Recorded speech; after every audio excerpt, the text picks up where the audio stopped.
c'est-à-dire ça me fait de la peine.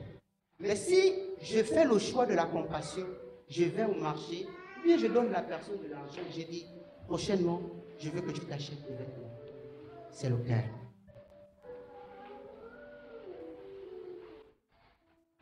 Le cœur. Que ces trois choses demeurent, dit l'apôtre Paul. La foi, l'espérance, l'amour. Où se trouve l'amour? Dans le cœur. Jésus a fini sa course sur la croix en pardonnant. Ne mourons pas avec un cœur aigri, un cœur plein de haine, un cœur plein de ressentiment, de jalousie, de méchanceté. Pourquoi cette parole pardonne? Pour montrer que si on meurt, la première chose, la chose principale qui sera vraiment jugée, c'est le cœur de l'homme. C'est le conteneur de tous ces événements, de tout ce qu'il a réellement fait et pourquoi il l'a fait. Parce que parfois on fait des choses devant les gens, on dit, oh il a bien fait. Mais il n'y a que Dieu qui sait la motivation. Le cœur. Le cœur. Dieu résiste aux orgueils, il fait grâce aux hommes. Parfois, on est à une dimension et d'autres ne sont pas encore à une dimension. Et en fonction de notre dimension, on parle aux autres. Mais la grâce, c'est celle qui élève. On ne peut pas prédire demain. Le cœur. Le cœur. La manière de parler, le cœur. La manière de se comporter, le cœur. La manière d'aider, le cœur. La manière même de donner, le cœur. Ce à quoi on pense quand on donne, le cœur. Ce qu'on dit après avoir donné, le cœur. Le cœur. Tout se résume au cœur. C'est pourquoi le diable ne combattra pas quelqu'un qui honore Dieu, mais dont le cœur est éloigné. Parce que c'est fini, le travail est terminé. Parce que le principal n'est plus là. Si le diable réussit à éloigner le cœur d'un homme de Dieu, il a gagné. Le reste là, c'est juste le superficiel. Il peut honorer Dieu, il n'y a pas de problème. Le vent de Dieu, je ne sais pas, il fait des offrandes, il aide les gens. Mais le fond, c'est pour que, voilà, c'est moi. C'est moi. C'est ce qu'on appelle les éloges.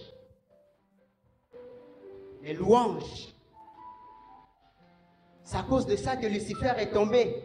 Il a commencé à voir qu'il était, oh, quel bel ange je suis. Je suis tellement beau. Mais moi aussi, je peux devenir Dieu. Pourquoi les 24 vieillards vont juste se prosterner devant lui? Non, je suis beau. J'ai une belle place à ses côtés. Non, il faut que je détourne ces gens-là pour qu'ils m'adorent aussi.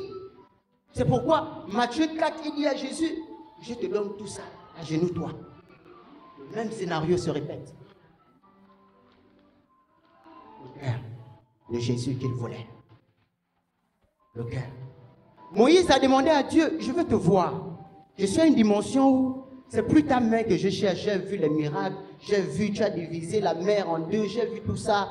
Tu nous as nourris depuis le ciel, tu as envoyé les oiseaux. Maintenant, je veux voir ta gloire. Dieu a dit, si quelqu'un me voit, il ne peut pas vivre. Mais monte quand même. Quand il monte, lui, il voulait voir Dieu, il voulait voir Dieu. Dieu dit, non, je te montre mon dos. Parce que quand je scanne ton cœur, Moïse, c'est encore la colère. Mais Dieu, dans Matthieu 17, dans le Nouveau Testament, va répondre à Moïse. La Bible déclare que dans la prière, Jésus priait, il s'entretenait avec Élie et Moïse. Dieu va dire, me voici. Ils vont même avoir un entretien. Ça veut dire que toutes les dimensions avec Dieu sont disponibles, mais en fonction de la qualité du cœur, il répond. Ça veut dire qu'il y a certaines choses qui sont obligées avec Dieu de durer quand notre cœur n'est pas compatible avec ce qu'on demande. Donc là même, le diable n'a plus sa place. C'est nous-mêmes. Lorsque Éphésiens 6 parle des âmes spirituelles, la majorité des âmes sont d'abord propres à celui-là qui va au combat. Avant même d'aller se battre, il faut d'abord être bien équipé. Donc il y a une nécessité d'abord de Dieu de nous faire comprendre que tout est d'abord une question de soi-même. Est-ce que tu es d'abord bien préparé avant de parler de l'ennemi? Parce que nous-mêmes, parfois, on est nos propres ennemis.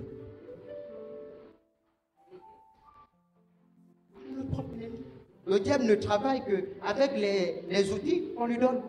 C'est tout.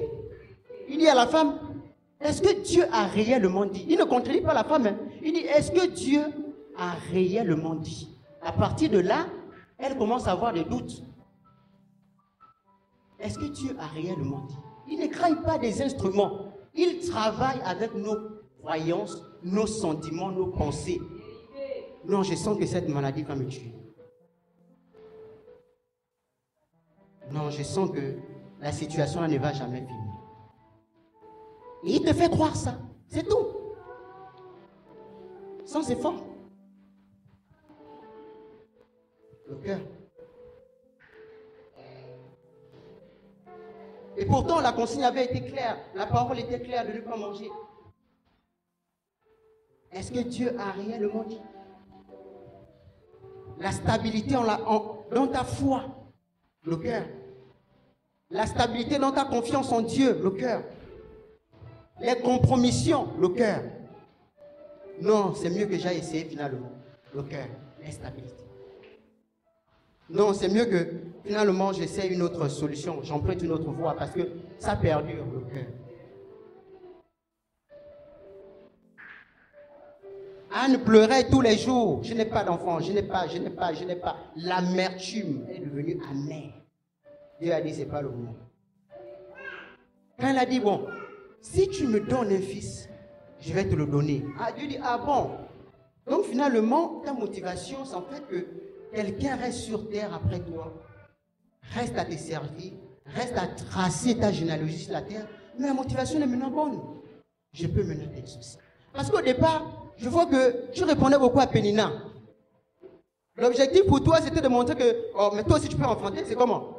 Toi aussi tu peux montrer que tu as des enfants. Tu es venu devant moi pour montrer que tu es capable d'enfanter. Non, moi je ne venu pas dans la compétition. Non. C'est pas la compétition. Moi je n'exauce pas dans la compétition. C'est pas mon objectif. Dieu a dit c'est pas la compétition.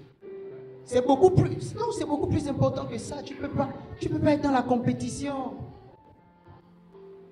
Non, chacun vient avec une destinée bien spécifique. Ne te compare pas. Le cœur a changé à cause des comparaisons. La comparaison a changé l'état de nos cœurs. Non. Comme disent les autres, la roue tourne. À chacun son tour. À chacun son tour. Personne ne naît grand. On commence bébé. Après 1 an, 2 ans, 3 ans. Un enfant comme Kirikou qui naît en parlant, c'est anormal. Qui commence à dire, maman, je veux l'eau. Je veux le biberon. C'est anormal. Parce qu'il y a la loi de la croissance. Et dans cette loi, Dieu fait aussi le choix de ne pas donner à ses enfants des choses prématurées. Parce qu'il sait que ça va détruire. Il sait que ça va détruire. Il y a des choses, ma fille me demande, je dis, je vais te donner quand tu seras grand. Parce que je sais qu'elle ne peut pas gérer ça maintenant. Est-ce qu'on demande en fonction de la capacité? Vous savez, Jésus a répondu un jour à Jean et Jacques que vous ne savez pas ce que vous demandez. Vous ne savez pas ce que vous demandez. Parfois, il faut réfléchir à la profondeur, à la portée des choses qu'on demande à Dieu. et au temps, au moment où on demande. Au moment où on demande. Le cœur. Pendant que je priais, Dieu me dit que ma puissance est disponible pour tout. Mais ma puissance ne peut pas tout. Parce que tout le monde ne peut pas recevoir ça. Parce qu'il y a d'autres qui rejettent ça. Parce qu'ils sont tellement déjà remplis de tellement de choses. Il n'y a pas la place de Dieu pour agir. Parfois, ce n'est pas la délivrance, c'est juste le pardon. Pour se libérer, pour avancer. Pour voir des nouvelles choses, juste le pardon. Tu es quelqu'un depuis 10 ans. Quand tu en parles, vraiment on sent que ça s'est passé hier. Le cœur. Le cœur. Parfois d'autres même parlent des gens qui sont déjà morts. Mais ils sont encore affectés. Le cœur. Le cœur. La personne est déjà partie. Elle ne sait même plus rien de ça. Il y a d'autres même, tu es quelqu'un qui n'est même pas au courant. Le cœur. Le cœur. Et j'ai eu cette image d'un prédicateur qui disait: le jour où mes genoux seront éloignés de la terre, le jour où mes possessions vont faire en sorte que mes genoux seront éloignés du sol, c'est le jour où ma couronne va tomber. Beaucoup d'entre nous n'avons plus de couronne. Parce que les richesses ont fait que on ne peut plus s'agenouiller devant Dieu. C'est possible. Les richesses ont éloigné nos genoux du sol.